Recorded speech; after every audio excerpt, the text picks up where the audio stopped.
যে মহান পাক রব্বুল আলামিন এই পৃথিবীতে আপনাকে আমাকে পাঠিয়েছেন একটি উদ্দেশ্য নিয়ে, যে আমরা যেন আমল ইবাদত করার মাধ্যমে জান্নাতকে হাসিল করতে পারি। মুহতারাম হাজিরিন, আল্লাহ তাআলা তো আমাদেরকে এই পৃথিবীতে সৃষ্টি করেছেন এবং ইবাদত করার সুযোগ দিয়েছেন, কিন্তু আমাদের এই ইবাদত করতে গিয়েও জীবনে পথ চলার পথে বিভিন্ন সময় বিভিন্ন বিপদ আপদে পড়তে হয়।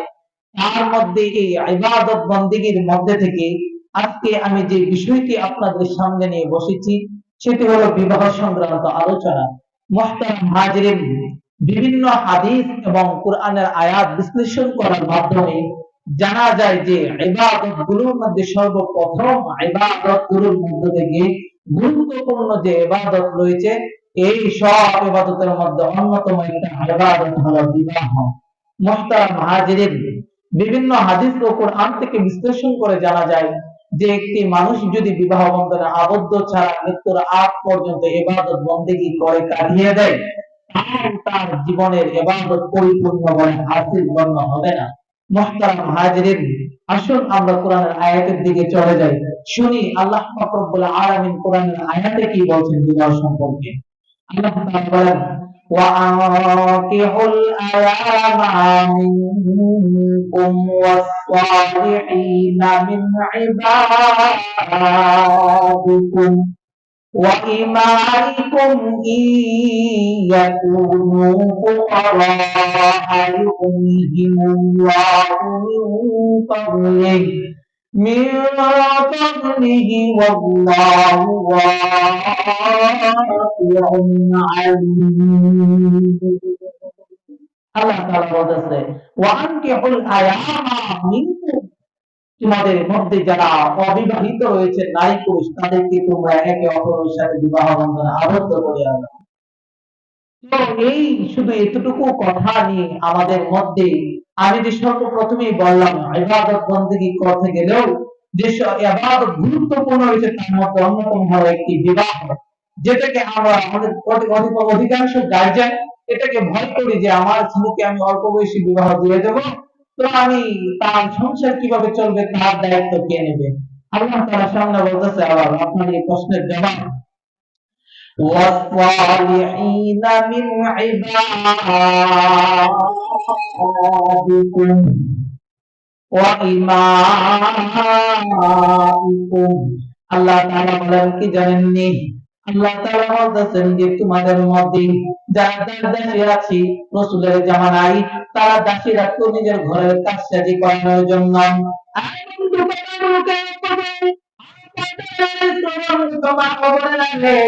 কথাগুলো গুরুত্ব দিয়ে শুনিবেন। আপনি বলতেছেন যে আপনার সন্তানকে আপনি বিবাহ করাইবেন, আপনি আপনার সন্তানকে বিবাহ করানোর পরে আপনার সন্তানের সংসারের দায়িত্ব কে নেবে, এবং আপনারা যদি বিবাহ করান বিভিন্ন মুসিবতে পড়ে যেতে পারেন। আপনাদের আশঙ্কা হলো এটা, আপনার কথার মাধুর্যতা হলো এটা, কিন্তু আল্লাহ তাআলা আপনার এই কথার জবাব দিয়ে বলেন কি জানেননি, ইয়াকুনু ফুকারা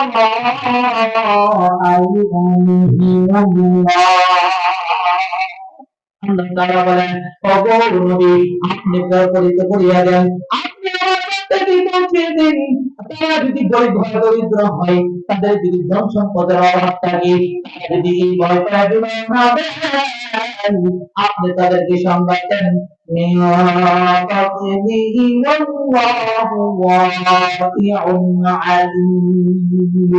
আল্লাহ তাদেরকে ধনী বানিয়ে দিবে, তাদের অভাবকে মুক্ত করে দিবে, কেননা আল্লাহ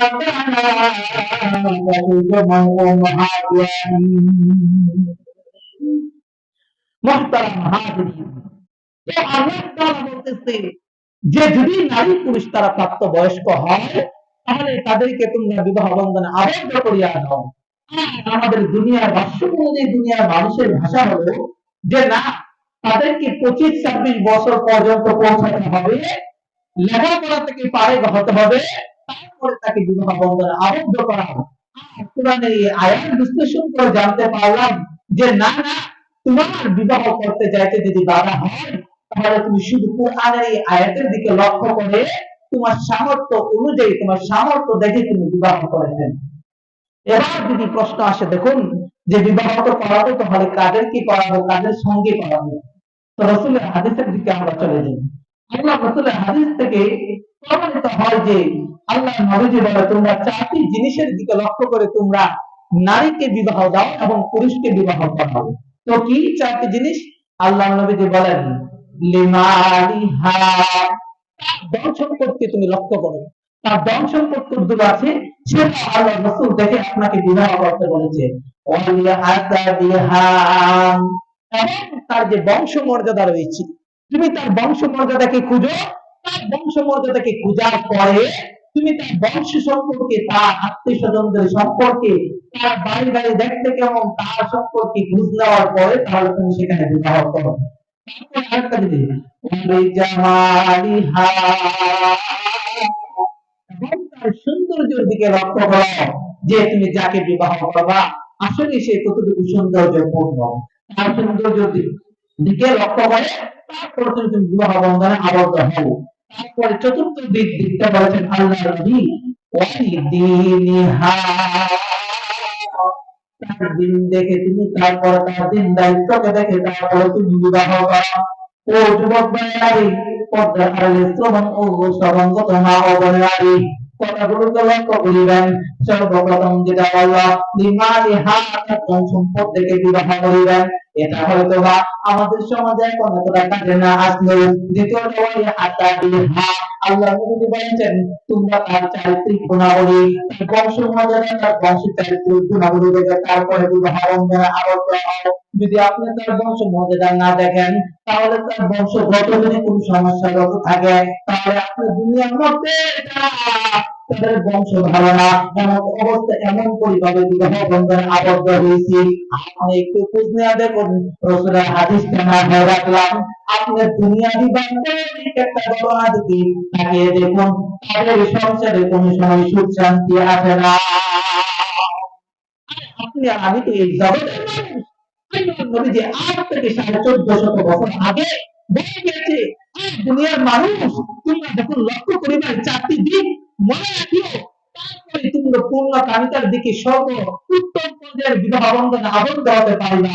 আর যদি তোমরা এই চারটি দিক লক্ষ্য ব্যতীত কোন অন্য দিক পর্যালোচনা করে যদি তোমরা বিবাহ বন্ধনে আবদ্ধ হয়, তাহলে তোমরা লিখে রাখিও, পদে পদে সেকেন্ডে সেকেন্ডে তোমাদের বিবাহের মধ্যে ভাটাভাটি হবে এবং বৈবাহিক সম্পর্কে সংযুক্ত হওয়ার পরে তোমাদের সাংসারিক জীবনের মধ্যে বিভিন্ন ঝামেলা লেগেই থাকবে। এই জন্য আল্লাহ নবী বলেন, তোমরা তার বংশ মর্যাদা, তার বংশ পরিচয় দেখে খোঁজ খবর তালাশ নিয়া তারপরে তোমরা তার সাথে বিবাহ বন্ধনে আবদ্ধ হও।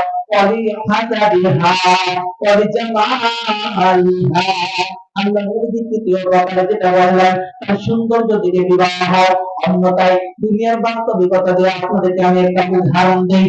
আপনি যদি আপনার পৃথিবী সুন্দর নয়, আপনি যখন তাদের দেশে যাবেন, তো শয়তানের বুকে পড়ে যাবে, যেহেতু শয়তান আপনার মালিকের কাছে ওয়াদাবদ্ধ হয়ে এই দুনিয়ার মধ্যে এসেছে যে দুনিয়াতে চলার পথে মানুষকে তারা ধোঁকা দিবে। এই জন্য আপনি যখন রাস্তা দিয়ে যাবেন, আপনার চক্ষু দৃষ্টি অন্য নারীর দিকে চলে যেতে পারে। আর যদি রাসূলের হাদিস অনুযায়ী আপনার স্ত্রী পৃথিবীর সর্বাপেক্ষা সুন্দরী মনে করে, আপনি যদি আপনার স্ত্রীকে সুন্দর মনে করে বিবাহ করবেন, দ্বিতীয় কোন নারীর দিকে আপনার চক্ষু দৃষ্টি যাবে না।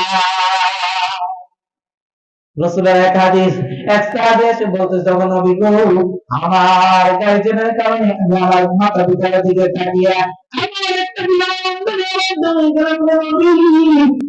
বিবাহ করার পরে নিজের চক্ষু দৃষ্টিকে আমি হেফাজত করতে পারছি না। আল্লাহ নবী বললেন, কেমনে কি, তুমি তো বিবাহ বন্ধনে আবদ্ধ হয়েছো, চক্ষু দ্বারা তো অন্য কোনো খারাপ কাজের দিকে তোমার দৃষ্টি যাওয়ার কথা না। আল্লাহ রাসূল এই কথা বলার পরে সাহাবাইকে ও সেই সাহাবী উত্তর দিলেন, নবী গো, আমার স্ত্রী তো এত সুন্দর নয় দেখতে, এই জন্য অন্য কোনো সুন্দর নারীকে যদি রাস্তায় চলার প্রতি আমার চক্ষু দৃষ্টিতে চলে আসে, তাহলে আমার চক্ষু দৃষ্টি আমার স্ত্রীকে নিয়ে চিন্তা ভাবনা ব্যতীত সেই মহিলার দিকে চলে যায়। আর ঠিক তখনই রাসূল সাল্লাল্লাহু আলাইহি ওয়াসাল্লাম এই চারটি জিনিসকে লক্ষ্য করে বিবাহ বন্ধনে আবদ্ধ হতে বলেছেন। যেটা এই জন্য যুবক ভাইরা, তোমরা যারা বিবাহ করিবা নিজের সামঞ্জস্যতায় নিজের দিকে থাকিয়া, নিজের বারণ কুসুমের দিকে থাকিয়া সর্ব উচ্চ সুন্দরী নারীকে বিবাহ করিবা। তারপরে আল্লাহ রাসূল বলেন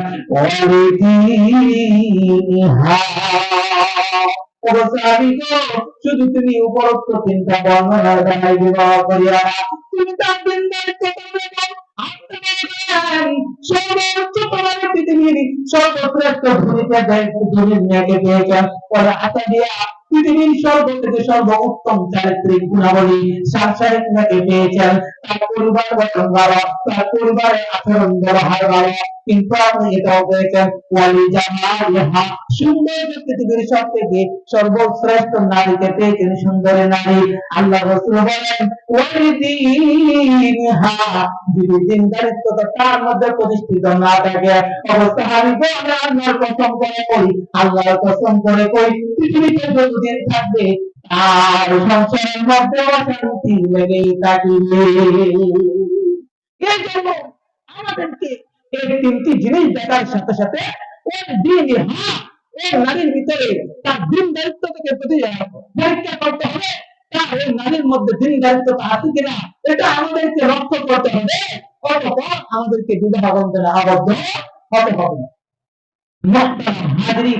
তো আমি যেটা বলতেছিলাম, দুনিয়ার মানুষ যেটাকে ভয় পায় যে আমার ছেলেকে যদি আমি অল্প বয়সে বিবাহ করিয়া দিই, বরণ পোষণের খোঁজ খবর কে রাখবে, বরণ পোষণের খোঁজ খবর কে রাখবে? তো আল্লাহ তাআলা বলেন ইয়াকুনু ফুকারা, যদি সে দরিদ্র থাকে, যদি তার চলার মতো সম্বল না থাকে, আমি আল্লাহর পক্ষ থেকে তাকে কি বানিয়ে দেব? ধনী বানিয়ে দেব। আপনি আপনার সন্তানকে ছোট্ট থেকে দেখে শুনে বড় করেছেন। আপনার ছেলে যদি ছোট অন্যের গাছ থেকে না বলে একটা ফল নিয়ে এসেছে, আপনার ছেলে যদি কোন বড়দের সাথে বিয়াদবি করে, আপনি আঙ্গুল দেখিয়ে বলেছেন এই তোকে কি আমি এই শিক্ষা দিয়েছি, তোকে খাওয়া থেকে আমি কম খাওয়াই, পড়াই থেকে আমি কম পড়াই, তাহলে তুই অনর্থক অনুমতি মানে অনুমতি ছাড়া তুই কিভাবে অন্যের গাছের ফল খাইলি, তুই কিভাবে অন্যের সাথে বিয়াদবি করলি?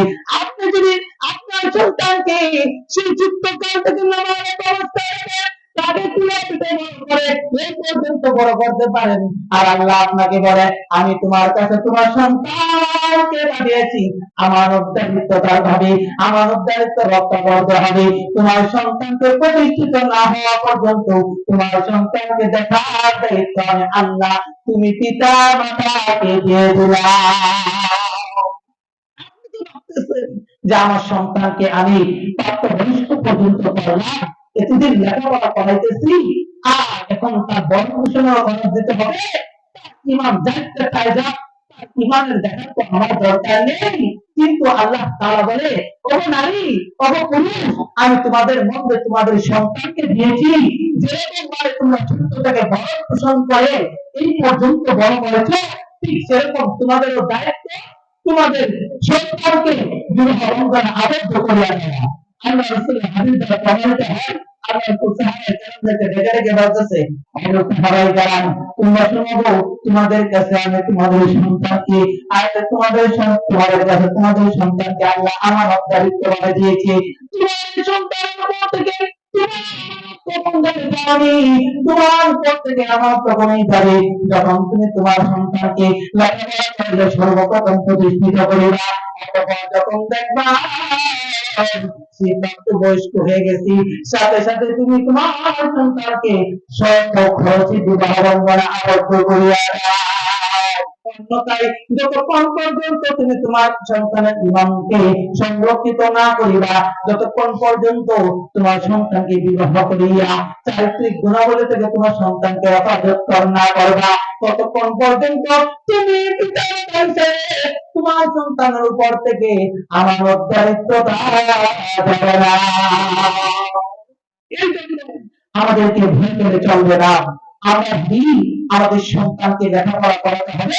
অতঃপর আমাদের দায়িত্ব আমাদের বুঝি তখনই শেষ যখন আমরা আমাদের সন্তানকে ডিগ্রি পাস করাবো, এসএসসি পাস করাবো, উচ্চতর থেকে উচ্চতর ডিগ্রি পৌঁছে দিব। কিন্তু আল্লাহ এই আয়াত বলে না না, শুধু ততটুকুই নয়, তোমার ছেলেকে লেখাপড়া করানোর সাথে সাথে তোমার ছেলের চারিত্রিক গুণাবলী, তোমার ছেলের চরিত্র গঠন করানোর দায়িত্ব তোমার বাবা। তোমার ছেলেকে যতদিন তুমি লেখাপড়া করাইবা, যদি বুঝবে আমার ছেলে বড় হয়ে গিয়েছে, বিবাহের বয়স হয়ে গিয়েছে, তাহলে তুমি তাকে বিবাহ বন্ধনে আবদ্ধ করে আনো। আর আপনি মা বাবা হিসেবে যদি এটা ভয় পান যে আমার ছেলেকে কে বড় পোষণ করাইবে, আল্লাহ এই আয়াতের ভিতরে অর্থ বলেন আপনার ছেলে বিবাহ করার সাথে সাথে আপনার ছেলের রিজিক আল্লাহ সুবহানাহু ওয়া তাআলা তার ডাইনি পকেটে রেখে অটোমেটিক্যালি তার রিজিককে খুলে দেবে। জোরে বলে সুবহানাল্লাহ। মুহতারাম হাজিরিন, বিবাহের সংক্রান্ত আলোচনার সময় স্বল্প, আজানের সময় হয়ে গেছে। আসুন যে আমরা বিবাহ করাইবো, যে সমাজে সংক্রান্ত একটি ঝামেলা যে দেখা হয়নি, আমরা এই মহানের কতটুকু ধার্য করবো বিধানের মধ্যে। আল্লাহ তাআলা রাসূল বলেন সাহাবায়ে কেরামদেরকে বেদনা বলতেছেন, তোমরা শুনো, আমি তোমাদের সামনে একটি বৈঠক ছাড়া এই জন্যই বসাইলাম, তোমরা লক্ষ্য করে শুনো, আমি তোমাদের কাছে একটা হাদিস বর্ণনা করতেছি। তোমরা যারা বিবাহ সংক্রান্ত ঝামেলার মধ্যে পড়ে আছো, খরচ করার জন্য তোমরা তোমাদের সন্তানকে বিবাহ বন্ধনে আবদ্ধ করাইতে পারতেছ না, তোমরা লক্ষ্য করবো, আমি আজকে রাসূল তোমাদের সামনে একটা হাদিস প্রেরণ করতেছি। হাদিসটি হইল, পৃথিবীর মধ্যে যত বিবাহ হয়েছে, আর আমি সর্বপ্রথম বিবাহকে মনে করিনি যে বিবাহ অতি স্বল্প খরচে বিবাহিত হয়েছে। আল্লাহ রাসূল এই হাদিস শুনে সাহাবায়ে কেরাম প্রশ্ন করলেন, এখন অভিজ্ঞ এবার আমরা তো গরিব হয়ে গেলাম, আমরা তো গরিব, আমাদের কি সেরকম দরকার নাই, আমরা আমাদের সন্তানকে কিভাবে বিবাহ দেব? আল্লাহ নবী বলেন, তোমরা তোমাদের মেয়েদেরকে বিবাহ বন্ধুরা যে ধার্য অধার্য করিবা, অতি স্বল্প খরচে ধার্য করিবা। পৃথিবীর মতে যে যত স্বল্প বিবাহ করাতে পারছেন, আপনি মনে করবেন রাসূলের সুন্নাত তরিকায় আপনি সর্বশ্রেষ্ঠ বিবাহ বানাইতে পেরেছেন। আর যদি আপনি ভাবেন যে না না, আমি আমার সন্তানকে বিবাহ করাবো, 5 থেকে 6 লক্ষ টাকা খরচ করি, 10 লক্ষ টাকা খরচ করি, তাহলে আপনি ভুল পথে আছেন। আপনি 3 বেলা ভালো করে খেতে পারেন না, কিন্তু সন্তানের ভালোবাসাই পড়ে হাজার টাকা খরচ করে আপনি অপব্যয় করে আপনার সন্তানকে বিবাহিত দিবেন। রাসূলের হাদিস দ্বারা স্পষ্ট প্রমাণিত হয়, পৃথিবীর সর্বশ্রেষ্ঠ বিবাহ দ্বারা পৃথিবীর সর্বশ্রেষ্ঠ নিকৃষ্ট বিবাহ হলো এটা, যেটার মধ্যে অনন্তকারী অধিকতর খরচ হয়। এই জন্য আমাদেরকে এই পৃথিবীর মধ্যে আমরা ভুল পথে চলতেছি। আমরা ভাবি যে যার বিয়েতে যত খরচ, তার বিয়েটা বুঝি ততই জমজম্য। আমরা না না, এটা আমরা ভুল পথে আছি। আমাদেরকে এটা মনে করতে হবে যে আমরা ইসলামিক পরিপন্থী, আমাদেরকে রাসূলের আদেশ মেনে চলতে হবে, আল্লাহর আদেশ মেনে চলতে হবে। তো আমরা যদি আল্লাহ রাসূলের আদেশ মেনে চলি, তো কোরআন ও হাদিসকে বিচার করে তারপর আমাদেরকে চলতে হবে। এটা মনে করেন আপনি বিবাহ বন্ধনে আবদ্ধ হলেন, 14তে আছেন, আপনি বিবাহ বন্ধনে আবদ্ধ হলেন, এবার আপনি যখন বিবাহ বন্ধনে আবদ্ধ হইলেন, আপনার স্ত্রীর জন্ম সম্পর্কে আপনি কি করবেন? আল্লাহ তাআলা বলেন, ওয়া আতুন নিসা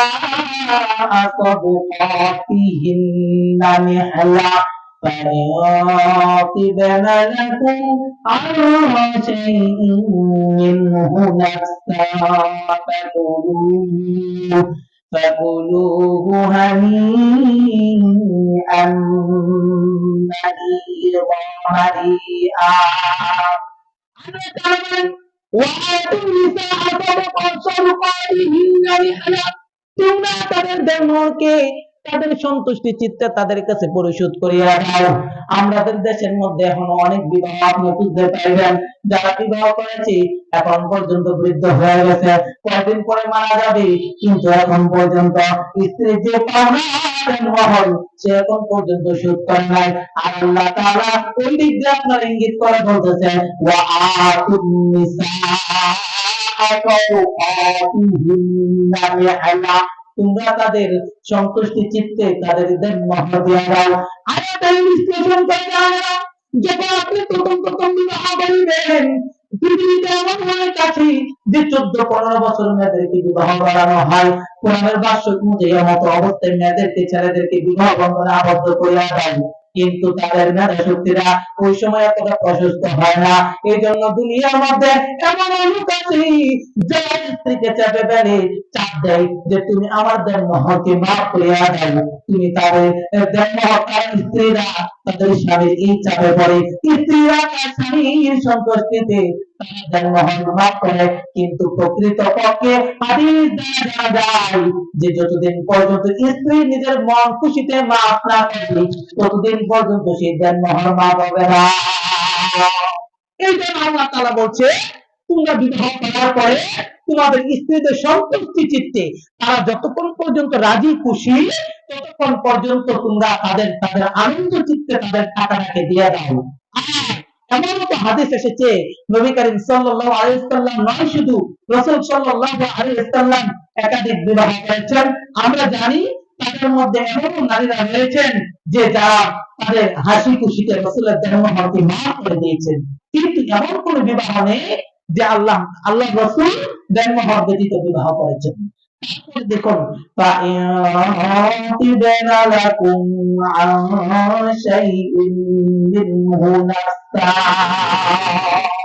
তোমরা যদি তোমাদের নারীদেরকে দেনমোহর পরিশোধ করে দাও, আর যদি তোমাদের স্ত্রীগণ খুশি মনে কিছু টাকা তোমাদেরকে দেয়া যায় অথবা পরিপূর্ণ টাকা দেয়া যায়, তাহলে আল্লাহ তাআলা বলেন কি জানি,